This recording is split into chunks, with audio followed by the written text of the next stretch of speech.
Hey everyone, welcome to this video about chaos and tarot and what they have in common. I've been wanting to make this video for a long time now because I've felt drawn to chaos and drawn to speak about chaos for a bit, and it's finally time. So today we are going to talk about how the system of tarot and the belief system or the beliefs surrounding chaos are linked with each other. And I think that through tarot, and hopefully by the end of the video you will agree with me on this, we can gain a deeper understanding of the philosophy behind chaos.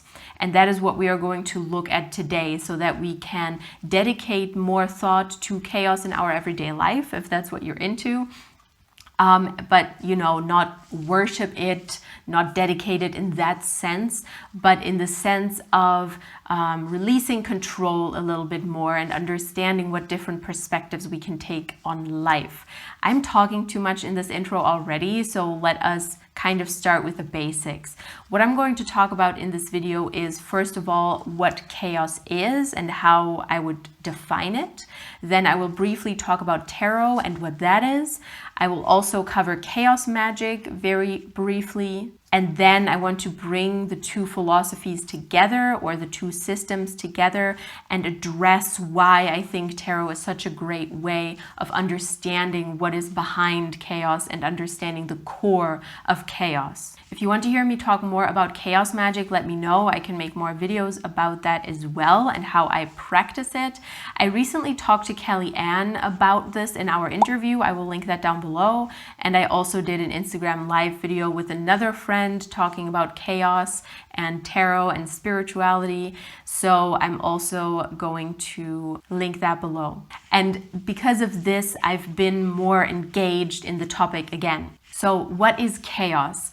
As Peter J. Carroll defined it, chaos is a universal energy. And I like the simplicity of this. I don't want to mess too much with this definition of it, because as a pantheist, as an animist, I see a soul in everything, I see a universal energy in everything, and chaos sort of embodies that partly.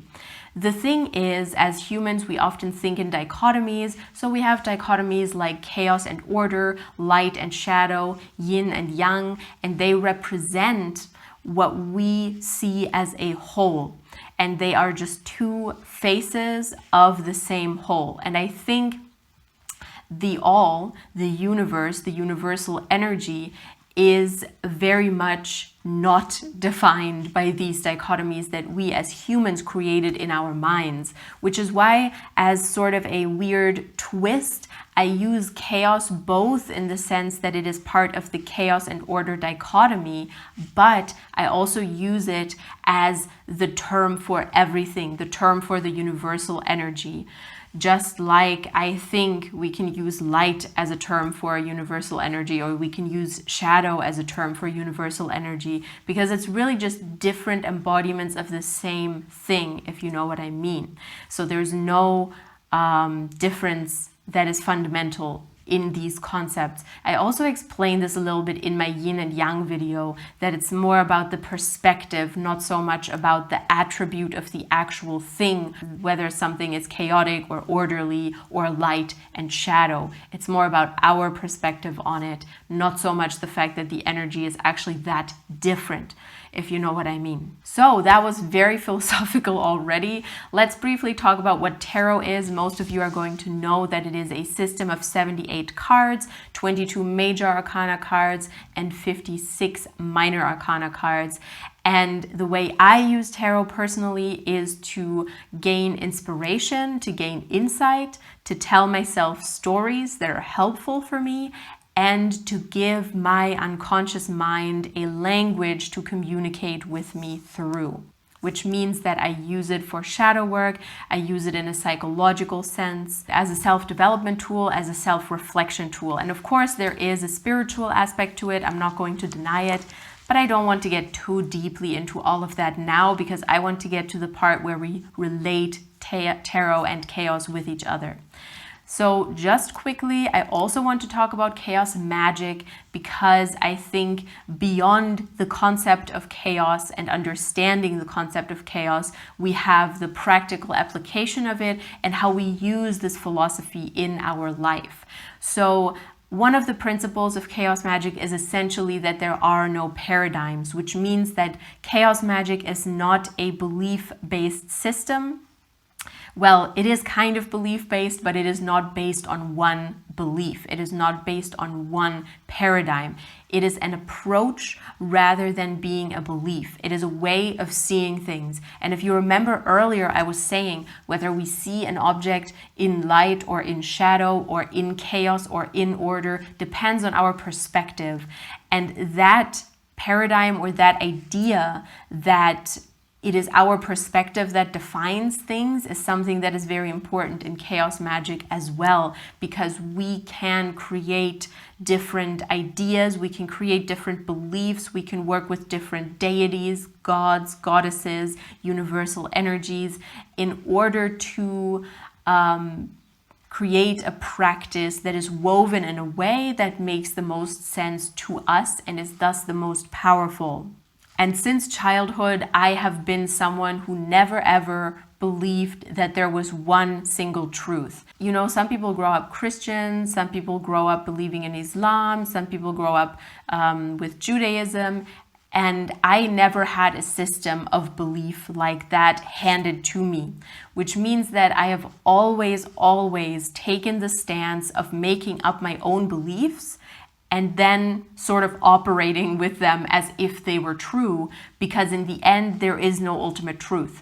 So that is why chaos magic is something that speaks to me so much, because since childhood, I have had this attitude. And I'm not saying that that makes me more skilled at it or that makes me better at it. It just means that it deeply resonates with me. So trying to take that meta stance on magical traditions is important here. If you know anything about chaos magic, you are going to know that they define different models of magic, which is the energetic model, the psychological model, the information model, and the spirit model. And then you have the meta model as well, that kind of takes everything into consideration. And operating under these models, under these different modes of thinking and modes of belief, is something that appeals to me very greatly. And in order to deeper understand this mindset, we can use tarot. If you want to know more about my chaos magic practice, also let me know. If you have any questions, if you want to hear about it, I'm open to speak about it at this point. And right, one thing I should also mention is gnostic states or states of gnosis, where I like to refer to them as states of one-mindedness, because I love the word one-mindedness. Because I think it perfectly describes what it is. It is absolute focus. And those states can be obtained in different ways, but it is a core part of chaos magic. So a few ways to obtain these states are, for example, dancing, chanting, orgasm, physical exercise in general, or meditation, sensual deprivation, fasting, sleeplessness. All of these can bring us into a state of one-mindedness, you know, making us not only feel connected with universal energy, but also giving us focus, complete focus on a goal that we have, on an intention we have, for example. So now that we have talked about all of this, let's talk about tarot and chaos and how they relate to each other. So let me lay this out. Tarot is essentially a system that is based on a certain degree of randomness, because if you work with it, if you practice it, you use the cards in random ways. You draw them randomly. That is one element of it. But at the same time, tarot as a system of knowledge and a system of wisdom has an incredible level of cohesion, because you can see the narratives, you can see the stories throughout the tarot cards. For example, you could say, okay, Fool's Journey in the major arcana, you have the Fool, the Zero, going from card 1 to card 21 and, you know, taking his journey through life, seeing it as a huge metaphor or as the elemental parts of a human existence. But And this is the special thing about tarot, is that this can be spun in any direction, essentially. You can not only look through, the wands 1 through 10 and the court cards of the wands as a progression, but you can also relate the major arcana to the minor arcana, for example. You could say, okay, I want to look at the threes. So you start looking at the 3 in the major arcana, the Empress, and then move on to look at the 3 of Wands, which is about growth and about decisions, the 3 of Cups, which is about joy and social behavior. Then you have the 3 of Swords, which is about sorrow and about pain. And then you have the 3 of Discs, which is about cooperation. And then you can see how these energies all relate to each other, how all of the 3s relate back to the Empress, and how the Empress in turn relates to the 3s. So this is one way of looking at it through a numerological perspective. At the same time, you could say, I want to look at the element of fire in tarot. So you look at the journey of the wands, but you also, for example, could look at the Emperor as a very fiery card, as a card of Mars and a card of Aries.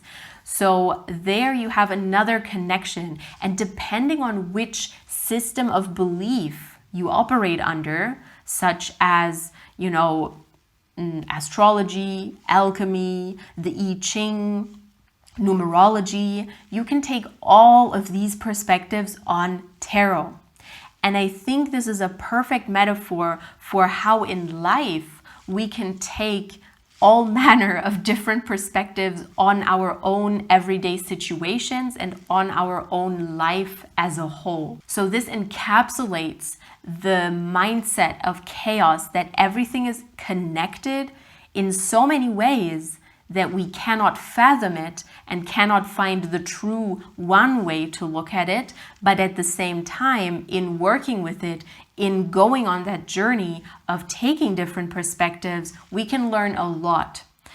And that has been the basis of my practice for a long time, that I cannot know everything and I cannot think that there is an ultimate truth to anything, but I can relate it to myself and I can relate it to different systems of knowledge and different systems of belief. And this idea of at once being unable to fathom the depth of something, and on the other hand, being able to, through randomness or systematic randomness, being able to grasp new ideas, that's just amazing to me, the idea that we cannot fathom something, but we can still work with it and still engage with it in a meaningful way. So my basic approach to chaos magic and to tarot can be summed up very, very similarly, because in tarot, it is very much about empowerment to me. It is about not just exploring my own psyche, but also exploring my opportunities,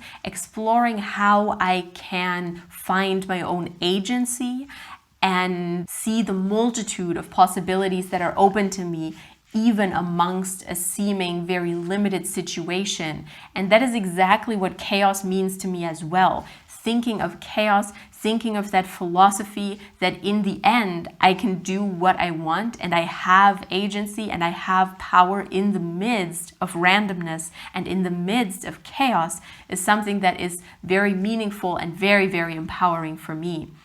And I think that through this idea of looking at the tarot in a different way and studying it in many different ways, we can learn in a way to see our life in a similar way and to see the doors that are open to us from different perspectives, depending on which belief we operate under, how limited our beliefs are, and how we see ourselves and how much we box ourselves in. And in the end, that opens new possibilities of agency and new possibilities of power and really stepping into your power if you are able to not just see your life from one perspective, but from many.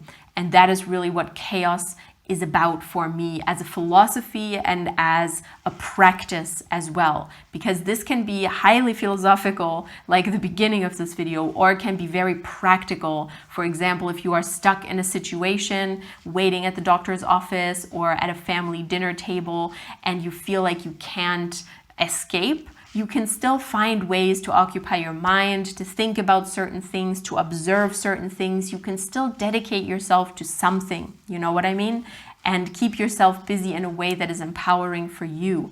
And this acknowledgement of power is really what chaos is about for me, and what tarot is also about for me. And tell me in the comments what chaos means to you. What does chaos mean privately or spiritually in your life? How do you integrate it? How do you work with it? Or how would you like to work with it after watching this video? So I hope that this gave you some new perspectives. I love making philosophical videos like this. I'm going to link some more psycho-spiritual ponderings in the description box. And I'm also going to link my Patreon if you are interested in journaling prompts, live videos with me, and all the good things. I would be very happy to engage further with you there. And I also have an Instagram. If you like this video, please like it. If you want to share it, that would also be great. And if you want to dwell in my domain a little longer, you can subscribe to me. All of these things I have to say at the end of a video because they do help, so bear with me. Thank you so much for watching. I'm so happy that you did, and I will see you very, very soon.